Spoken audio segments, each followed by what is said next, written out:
हमने अपने last lecture में जो है वो डबल एंट्री बुक कीपिंग से रिलेटेड जो है वो डिस्कशन की थी। हमने कुछ एग्जांपल्स प्रैक्टिस के लिए कुछ एग्जांपल्स भी परफॉर्म की थी। इस लेक्चर में हमने ये देखना है कि हमारे पास जो लेजर्स होते हैं, हमने जो लेजर्स बनाए थे, जैसे कि हमने कैश का लेजर बनाया था, जैसे इस तरह से यहाँ पे बना हुआ है।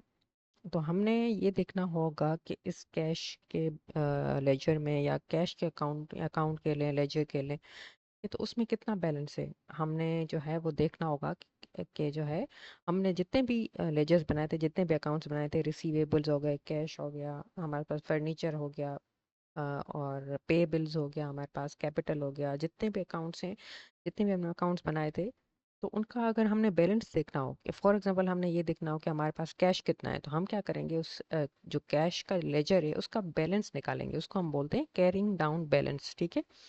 और ये कैरिंग डाउन इसी तरह से फर्नीचर का अगर बैलेंस निकालना हो, हमने देखना हो कि हमारे पास फर्नीचर कितना है, ठीक है, बिजनेस में, तो हम क्या करेंगे, फर्नीचर का जो टी अकाउंट जो लेजर बनाया था उसका हम बैलेंस निकाल लेंगे। अगर हमने देखना हो कि हमारे पास रिसीवेबल्स कितने हैं, यानी कि हम जो है कितने पैसे इन फ्यूचर रिसीव करने वाले हैं कस्टमर से, यानी कि रिसीवेबल्स हमारे पास कितने हैं, तो वो निकालने के लिए, वो देखने के लिए हमने कैरिंग डाउन बैलेंस निकालना होगा। और ये जो कैरिंग डाउन बैलेंस निकालते हैं, ये हम पीरियड एंड पे निकालते हैं। यानी कि जब हमारा फॉर एग्जांपल बिजनेस का जो, हमारे बिजनेस का जो एक जो पीरियड है, यानी कि जो अकाउंटिंग ईयर जिसको हम कहते हैं, वो है 1 जनवरी से लेके 31 दिसंबर तक। ठीक है। तो 31 दिसंबर के दिन, ठीक है, हमने क्या करना होगा, ये कैरिंग डाउन बैलेंस निकालना होगा। ये कैरिंग डाउन बैलेंस जो है पीरियड एंड पे या अकाउंटिंग ईयर एंड पे निकलता है। ठीक है।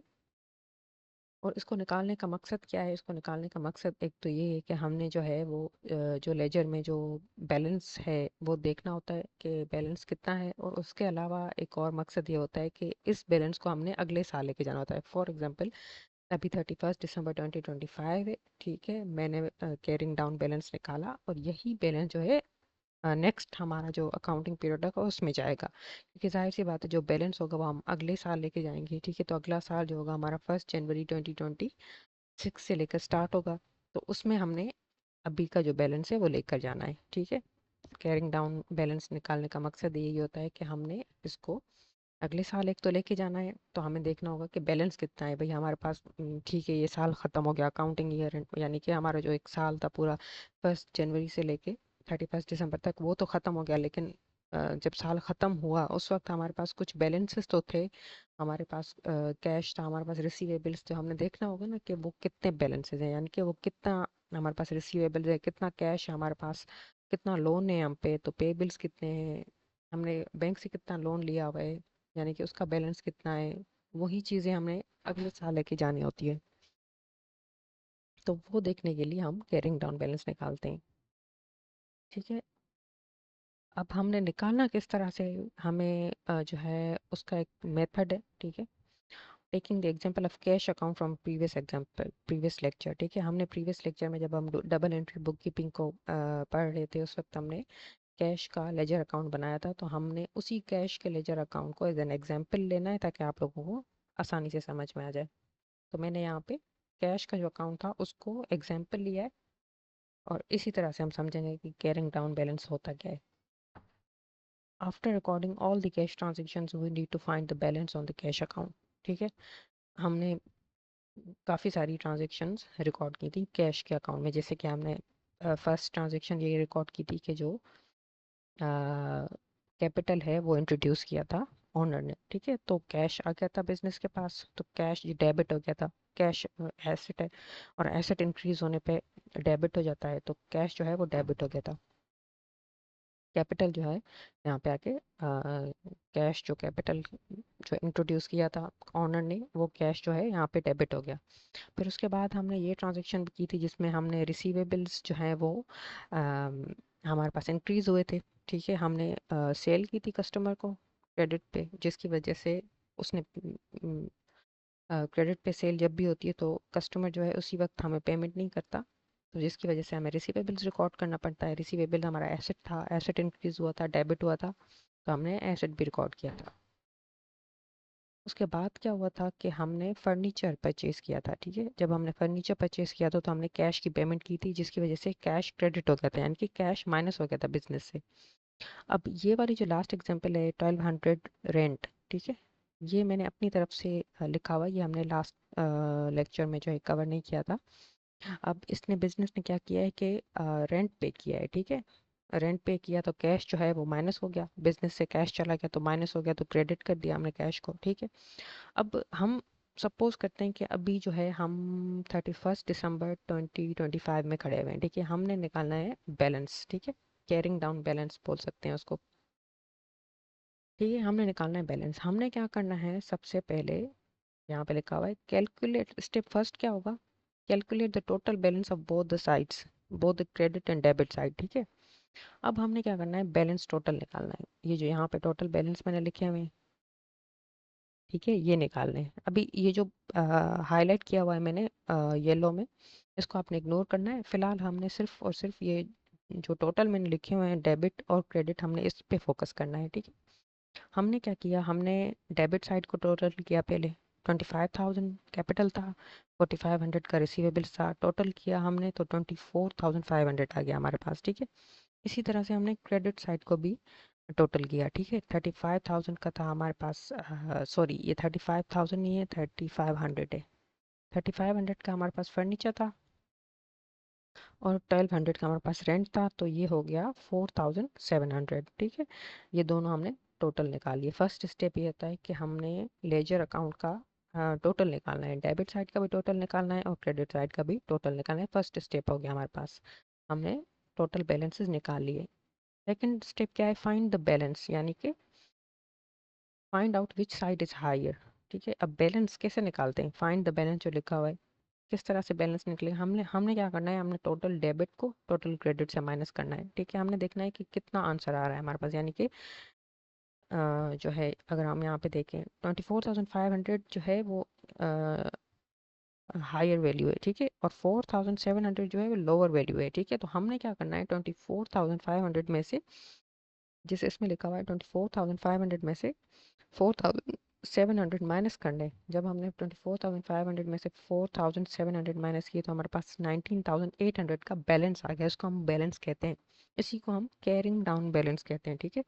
हमारे पास 19,800 आ गया, ठीक है। अब हम इस 19,800 का करना क्या है, हमने बैलेंस तो निकाल लिया, हमने क्या किया, इस हायर वैल्यू को लिया और इस हायर वैल्यू से माइनस कर दिया, ठीक है। हमारे पास ये जो बैलेंस आया वो ये है 19,800, लेकिन हमने ये कहाँ पुट ऑन करना है, यानी कि डेबिट साइड पे रखना है इसको या क्रेडिट साइड पे रखना है, तो वो डिसाइड करना है हमने। अब वो इस तरह से डिसाइड होगा, हमने देखना है कि लोअर साइड कौन सी है, ठीक है। अब यहाँ पे हमने देखें क्रेडिट साइड जो है, डेबिट साइड जो है वो 24,500 थी और यहाँ पे जो क्रेडिट साइड थी वो 4,700 थी, तो लोअर साइड हुई क्रेडिट, ठीक है। तो जो भी लोअर साइड होगी हमने बैलेंस वहाँ पुट ऑन करना है, यानी कि हमने यहाँ पे इसको बैलेंस को रखा क्रेडिट साइड पे, क्योंकि क्रेडिट साइड स्मॉलर साइड थी, ठीक है। और जो डेबिट साइड थी वो लार्जर साइड थी, इसलिए हमने वहाँ पे नहीं रखा। हमने कहाँ पे रखा, हमने क्रेडिट साइड पे जो लोअर साइड है, बैलेंस हमेशा वहाँ जाएगा जो लोअर साइड होगी। यहाँ पे क्रेडिट साइड लोअर है तो क्रेडिट पे चला गया, अगर यहाँ पे डेबिट साइड लोअर होती तो हमने बैलेंस कहाँ पे रखना था, डेबिट साइड पे। खैर हमने बैलेंस निकाला, there is a debit balance of 9,1800 in cash account. अब ये हमने रखा तो क्रेडिट साइड पे, लेकिन इसको हम डेबिट बैलेंस बोलेंगे। डेबिट बैलेंस क्यों बोलेंगे, क्योंकि डेबिट साइड लार्जर थी, इस वजह से हमने इसको रखना उस साइड पे है जो कि लोअर साइड है, लेकिन हम इसको बोलेंगे डेबिट बैलेंस, ठीक है। हम इसको क्रेडिट बैलेंस नहीं बोलेंगे, ये क्रेडिट साइड पे रखा हुआ है तो इसका मतलब ये नहीं है क्रेडिट बैलेंस है। जो इसकी ऑपोजिट साइड होगी ना, हम उसको वो नाम देंगे, इसको हम बोलेंगे डेबिट बैलेंस, ठीक है। इसी तरह से हर सिचुएशन में यही होगा कि चाहे आपने आपके पास रिसीवेबल्स का आप बैलेंस निकाल रहे हो, चाहे आप फर्नीचर का निकाल रहे हो, चाहे आप लोन का निकाल रहे हो, कैपिटल का निकाल रहे हो या किसी भी चीज़ का निकाल रहे हो, तो उसमें ये हमेशा ये होगा कि आपने क्या करना है, आपने जब बैलेंस आपने निकाला, ठीक है, आपने जो बैलेंस निकाला है वो लोअर साइड पे रखना है, जो लोअर साइड है। यहाँ पे जैसे क्रेडिट साइड लोअर साइड थी, ठीक है, 4,700 का सिर्फ बैलेंस था इसमें, और जो है तो हमने क्या किया, हमने बैलेंसिंग फिगर जो है, जो हमने बैलेंस निकाला था वो हमने क्रेडिट साइड पे रख दिया, लेकिन इसको हम बोलेंगे डेबिट बैलेंस। तो ये रूल हमने याद रखना है हमेशा। ये डेबिट बैलेंस है। इसका मतलब ये है कि बिजनेस के पास कैश है अभी, 19,800 का बिजनेस के पास कैश है। ठीक है, अब हमने बैलेंस निकाल लिया, तो make both the sides equal the balancing figures entered on the lower side, हमने कर लिया। ठीक है, जो हमने क्या करना है, दोनों साइड्स को बैलेंस करना था, तो हमने क्या किया, जो बैलेंसिंग फिगर है वो हमने लोअर साइड पे रखी, क्रेडिट साइड लोअर थी तो हमने वही किया, तो make the both the sides equal the balancing figures entered on the lower side, जो हमने अभी किया। अब क्या होगा at the start of next period, अब ठीक है हमने बैलेंस निकाला, हमने लोअर साइड पे रखा, ठीक है, उसके बाद क्या होगा कि ये साल तो खत्म हो गया, 31 दिसंबर अब खत्म हो गया, अब हम आ गए 1 जनवरी 2026 में। ठीक है, अब हमारा फर्स्ट डे है इसका, नेक्स्ट ईयर का। ठीक है, तो फर्स्ट डे आ गया, 1 जनवरी 2026 आ गया। अब हमने इस बैलेंस का करना क्या है, अब हमने क्या करना है कि इस बैलेंस को नेक्स्ट ईयर लेके जाना है। उसके लिए हमें क्या करना पड़ेगा, एक अलग से लेजर अकाउंट बनाना पड़ेगा। ठीक है, कैश का अकाउंट बना, डेबिट क्रेडिट। अब हमने क्या करना है, ये हमने कुछ और नहीं देखना, ये जो ऊपर जितनी भी ट्रांजेक्शन हैं हम उनमें उन सबको इग्नोर करना है, वो हो चुकी हैं, हमने बैलेंस निकाल लिया है। ठीक है, हमारे पास 19,800 का बिजनेस के पास कैश है। ठीक है, जो अगले साल लेके जाएगा। ठीक है, बिजनेस तो अगले साल लेके जाने के लिए सिर्फ हमने इस फिगर पे ही फोकस करना है, 19,800 पे ही फोकस करना है। इसको हमने ऑपोजिट साइड ऑफ जो भी था, ठीक है, कैश में यहाँ पे क्रेडिट साइड पे बैलेंस दिख रहा था, तो हमने क्या करना है, नेक्स्ट ईयर इसको डेबिट साइड पे कर देना है। ठीक है, at the start of next period the balance is brought down on the opposite side, opposite side में आ गया हमारे पास, पहले यहाँ पे था क्रेडिट साइड पे, जब हम इसको नेक्स्ट ईयर लेके गए तो हमने इसको ऑपोजिट साइड पे कर दिया। लेकिन एक चीज़ का ध्यान रखना है, हमने यहाँ पे ये बोला था कि जो बैलेंसिंग फिगर है इसको हम सी डी भी कहते हैं। ठीक है, क्योंकि इसको सी डी इस वजह से कहते हैं क्योंकि ये कैरिंग डाउन बैलेंस है। ठीक है, ये कैरी ही हो रहा है, कैरी फॉरवर्ड हो रहा है या कैरी डाउन हो रहा है। ठीक है, तो इस वजह से इसको हम सी डी कहते थे। लेकिन यही बैलेंस जब नेक्स्ट ईयर आके नेक्स्ट ईयर का ओपनिंग बैलेंस बन जाएगा, इसको हम ओपनिंग बैलेंस भी कहते हैं। ठीक है, ये हमारे पास जो हमने बैलेंसिंग फिगर लिखी हुई है इसको हम सी डी कहते हैं, और कैरिंग डाउन भी कहते हैं, और इसको क्लोजिंग बैलेंस भी कहते हैं। ठीक है, ये हमारा क्लोजिंग बैलेंस है। इसको आप ये जो लिख सकते हैं यहाँ पे कि सिर्फ आपको समझाने के लिए मैंने यहाँ पे लिखा है क्लोजिंग बैलेंस। ठीक है, ये हमारा जो है closing balance,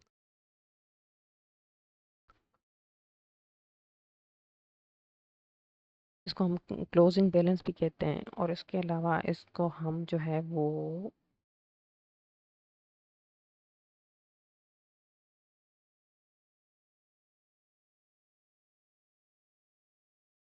carrying down balance,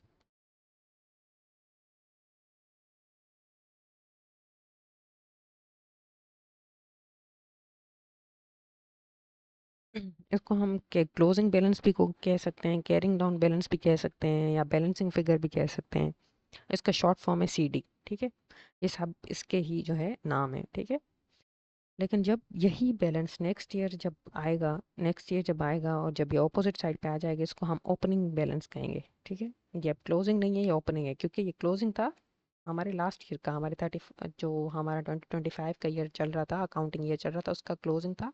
लेकिन अब जब ये 1 जनवरी 2026 में आ गया, तो ये हमारा ओपनिंग बैलेंस बन गया। ठीक है, तो ये हमारा ओपनिंग बैलेंस बन गया, या फिर इसको हम ब्रॉट डाउन बैलेंस भी कहते हैं, इसलिए इसका जो शॉर्ट फॉर्म है बी डी है, ब्रॉट डाउन बैलेंस। ठीक है, इसलिए हमने जो है इसका नाम जो रखा हुआ है, इसका जो शॉर्ट फॉर्म है वो बी डी है। ठीक है, क्योंकि इसको हम ब्रॉट डाउन बैलेंस भी कहते हैं, इसको ओपनिंग बैलेंस भी बोलते हैं। इसी तरह से जब ये लास्ट ईयर में जब ये क्लोजिंग बन रहा था, तो उसको हम क्लोजिंग बैलेंस कह रहे थे, या फिर कैरिंग डाउन बैलेंस कह रहे थे। ठीक है, तो इस तरह से हमने जो है कैरिंग डाउन बैलेंस निकाला, हमारा टॉपिक था कैरिंग डाउन बैलेंस निकालना, हमने कैरिंग डाउन बैलेंस निकाला। ठीक है, ये कैरिंग डाउन बैलेंस निकाला, फिर हम इसको लेके गए नेक्स्ट ईयर, तो ये ओपनिंग बैलेंस बन गया। ठीक है, और इसको हम ब्रॉड ब्रॉड डाउन बैलेंस भी बोलते हैं, और इसको हम ब्रॉड फॉरवर्ड भी बोलते हैं। ठीक है, ब्रॉड फॉरवर्ड बैलेंस, यानी कि इसको हम पिछले साल से लेके आए, इसलिए हम इसको ब्रॉड फॉरवर्ड कहते हैं, या फिर ब्रॉड डाउन बैलेंस कह रहे हैं। और इसको हम क्लोजिंग इसलिए कह रहे हैं क्योंकि ये हमारा जब ईयर जो है वो क्लोज हो रहा है, हमारा अकाउंटिंग ईयर जब क्लोज हो रहा है तब हम निकाल रहे हैं इसको। The balance brought down on the debit side shows that the business has a cash available of 19,800। ये इस बैलेंस का मतलब ये है कि बिजनेस के पास जो है वो कैश अवेलेबल है 19,800 का।